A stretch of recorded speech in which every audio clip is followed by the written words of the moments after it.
everyone, I'm Sze Sze. Today I want to read you a book called My Two Blankets by Irena Cobbold and Freya Blackwood.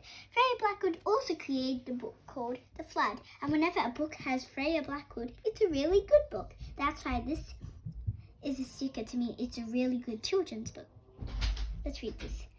Imaginously captures a child's effort to weave the old with a new. New York Times Book Review. My two blankets. My two blankets. Auntie used to call me Cartwheel. Then came the war and Auntie didn't call me Cartwheel anymore. Sad. We came to this country to be safe. Everything was strange. The people were strange. The food was strange. The animals and the plants were strange. Even the wind felt strange. Nobody spoke like I did. When I went out, it was like standing under a waterfall of strange sounds. The waterfall was cold. It made me feel alone. I felt like I wasn't me anymore. When I was at home, I wrapped myself in a blanket of my own words and sounds. I called it my old blanket. My old blanket was warm. It was soft. It covered me all over. It made me feel safe. Sometimes I didn't want to go out. I wanted to stay under my old blanket forever. One day, a girl in the park smiled at me. Then she waved.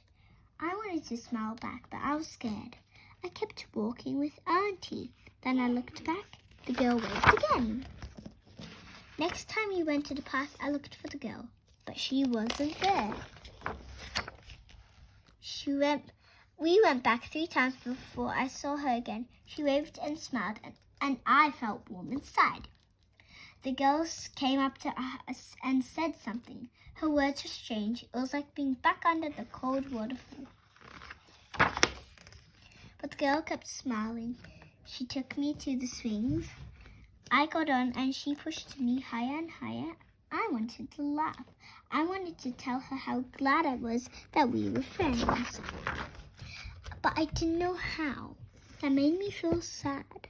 When I went home, I hid under my old blanket.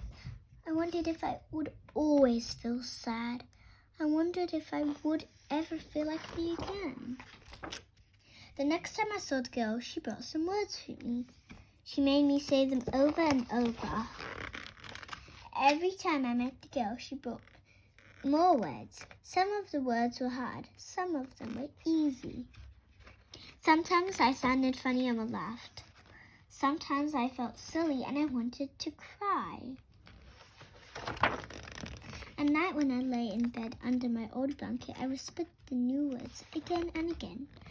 Soon they didn't sound so cold and sharp anymore. They started to sound warm and soft. I was weaving a new blanket. At first, my new blanket was thin and small, but every day I added new words to it. The blanket grew and grew. I forgot about the cold and lonely waterfall. Wow, that's a lot of words. Now my new blanket is just as warm and soft as comfortable as my old blanket. And I know that no matter which blanket I use, I will always be. I hope you've enjoyed reading this book, My Two Blankets, with me. Bye, I'll see you next time.